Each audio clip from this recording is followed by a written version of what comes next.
So here we are again, section B.1 continued on page 9 of our class notes booklet. We're going to now look at exercise 2, which is in solving an equation for the indicated variable. If you remember in our last video, we had an example of this, example 2 on solving equations with more than one variable. And so now we're going to have you practice. If you have not tried this already on your own, you should pause the video now and try it on your own. If you have already tried them, just continue on.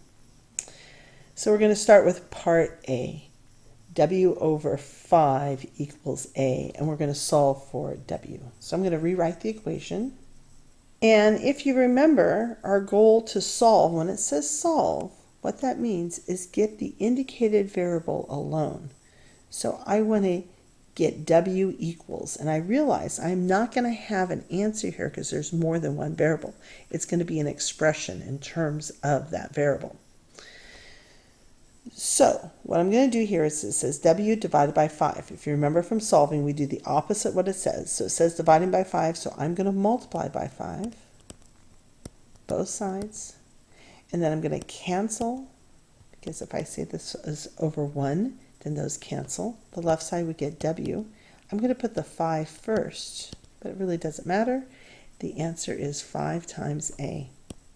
That's how you do that one. So if you didn't get part B on your own, try it now. After you've seen this, maybe you can do it. If not, what did you do? Yep.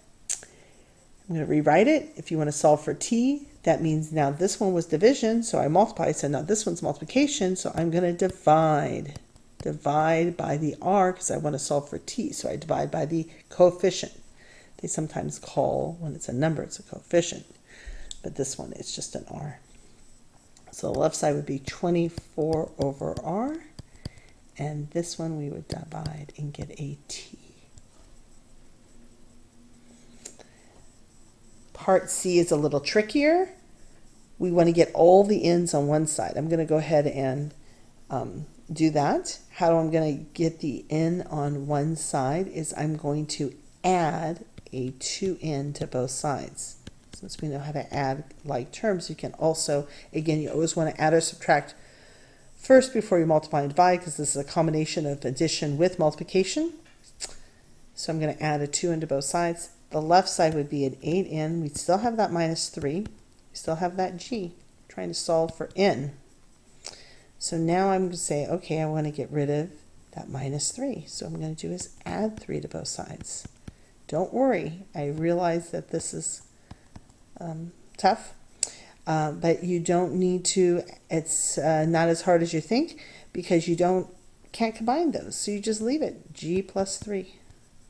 And then finally, it says 8 times n. We want to get rid of that 8. I'm going to do the opposite, which is divide.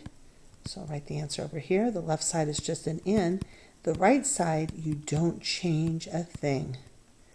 I'm going to put all over 8. Or you can put this in parentheses if you'd rather. Either way, you don't need it in parentheses though. Finally, part D. If you remember from the last video, if you have parentheses or like terms, part C, there was nothing like there, so I couldn't add anything. I simplify each side first. So what I'm going to do is get rid of the parentheses. The 4 does not get distributed. That's a common error. There's a little 1 there. So the only thing, remember that distributive property, you have to have a multiplication on that outside for it to work. So a lot of people want to distribute that 4, but you only distribute the 1. And then this would be a minus r, a 1r, you could write if you'd rather, plus 3, because negative 1 times negative 3 is plus 3. The right side, distribute that x, you would have x minus xr. I guess I didn't put the arrows here, but I could have done that. And we still can simplify before we start. The right side cannot be simplified, but the left side, the 4 and the 3, could be added together to make a 7. Oops, it's just a 7. And then we still have the right side like it is. Okay, now we want to get all the r's on one side. So I'm going to move it to the left. I like moving things to the left. So I'm going to add the xr again. We start moving. We always do the addition and subtraction first. So I'm going to get 7 minus r plus xr. I'm going to rewrite those to have the plus first.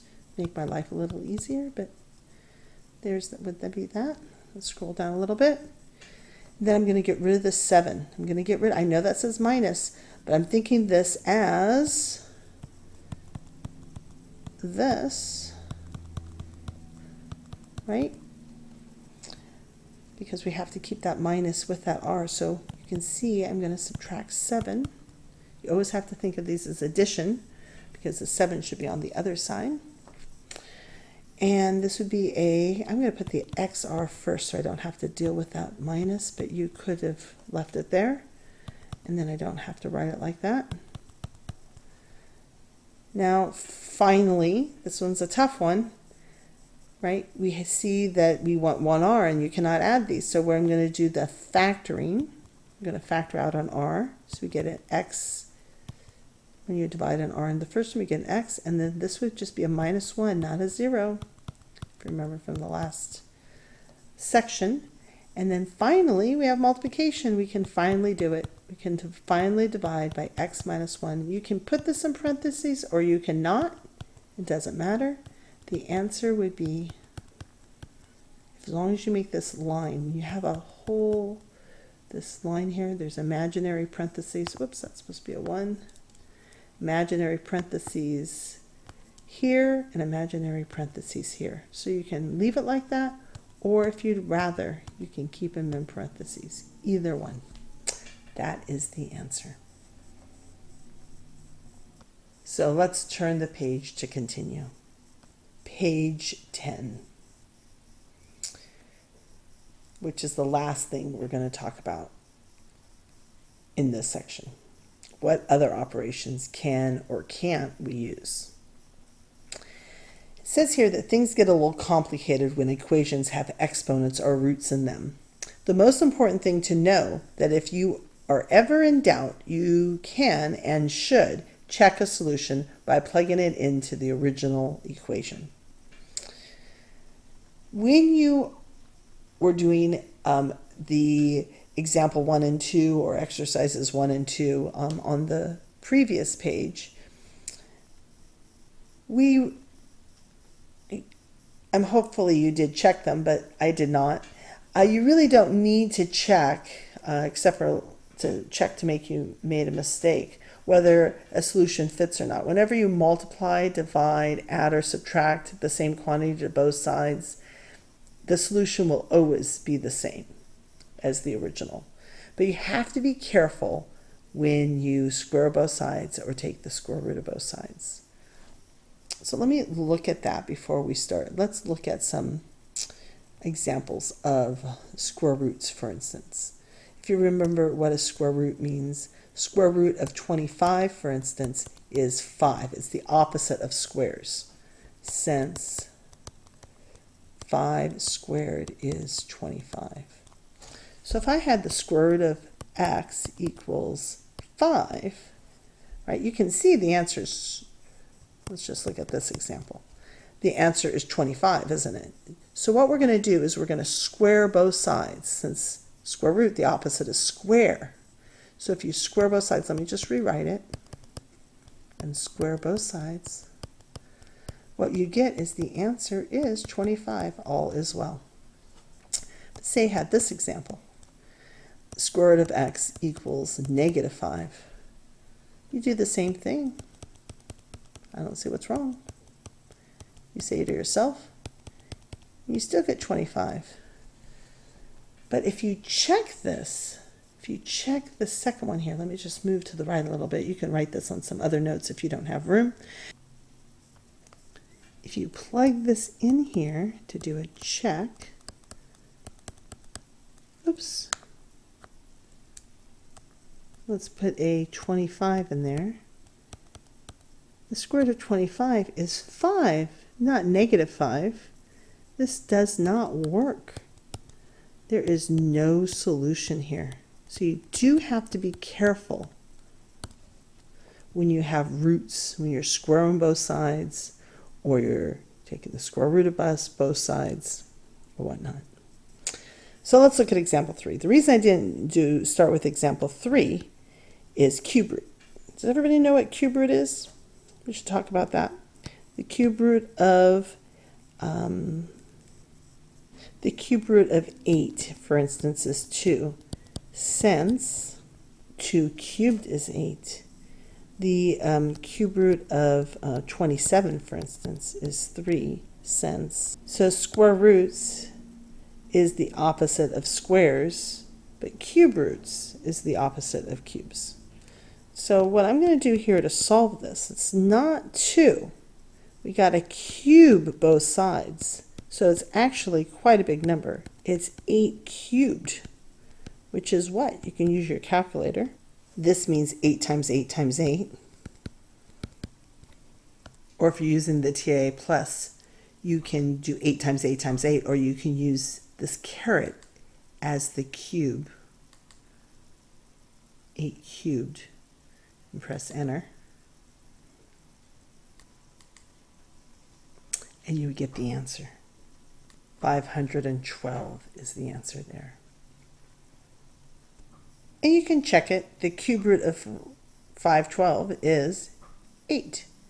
This one, you would think to yourself, oh, this one's going to be the one that doesn't work. But the reason I did that other example first is because, believe it or not, this does, because it's a cube. So this would be a z, and this would be negative 512, because negative times negative is a positive times another negative. And the cube root does work, because the cube root of negative 512 is